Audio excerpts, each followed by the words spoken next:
After the breaking of Lord Shiva's bow in Janakpur, the joyous news travels back to the serene banks of the Sarayu River. This is Ayodhya, a kingdom entering a period of sudden, immense celebration.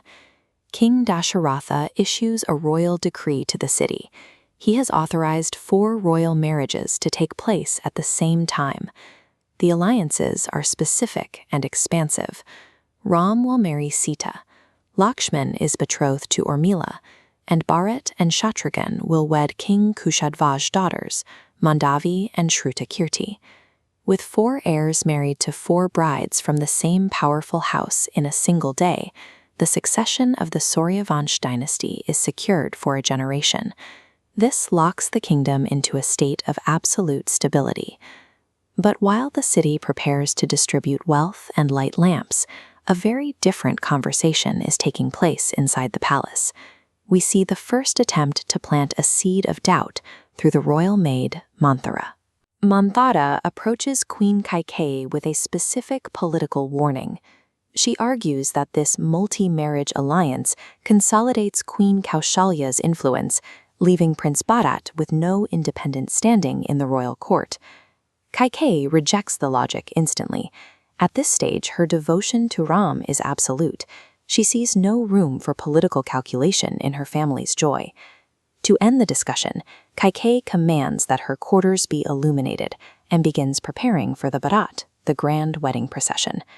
The manipulation fails today, but Manthara has established a blueprint, the specific fear of Bharat's displacement, that will later be used to dismantle the entire royal family. The focus shifts from the anticipation of Ayodhya to the physical reality of Janakpur. The royal Bharat arrives to find the palace towers glowing in the warm light of a setting sun. The air inside the wedding Mandap is thick with the scent of sacred offerings and the constant rhythmic chanting of Vedic mantras. In quick succession, the 4 royal brothers step forward. The exchange of the floral garlands, the Varmala, formalizes each union before the sacred fire. This diagram illustrates how the solar dynasty of the Suryavansh and the lunar-linked lineage of Mithila are converging into a massive alliance. Once the Kanyadan ritual is performed, the 2 families are permanently interlocked. Their political and spiritual fates are now a single shared destiny. After the public ceremonies, the 2 fathers meet for a private conversation. King Janak, the ruler of Mithila, approaches Dasharatha with deep humility. He tells the king of Ayodhya that by giving away his daughters, he has become Dasharatha's servant. Dasharatha counters this immediately. He describes himself as a beggar who has just been handed 4 priceless diamonds. Dasharatha concludes that Janak's generosity has actually bought the entire Suryavansh lineage through pure love.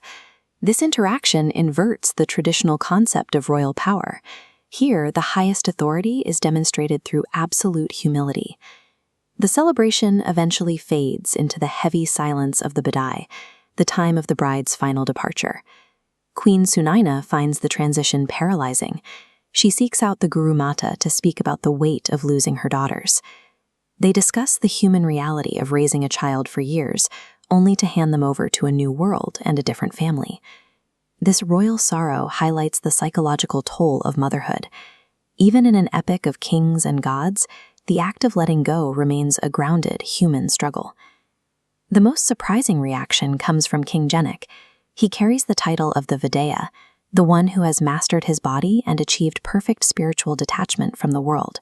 But as the chariots are readied, the Vidaiha breaks down in tears. His celebrated detachment is overcome by his daughters leaving his home.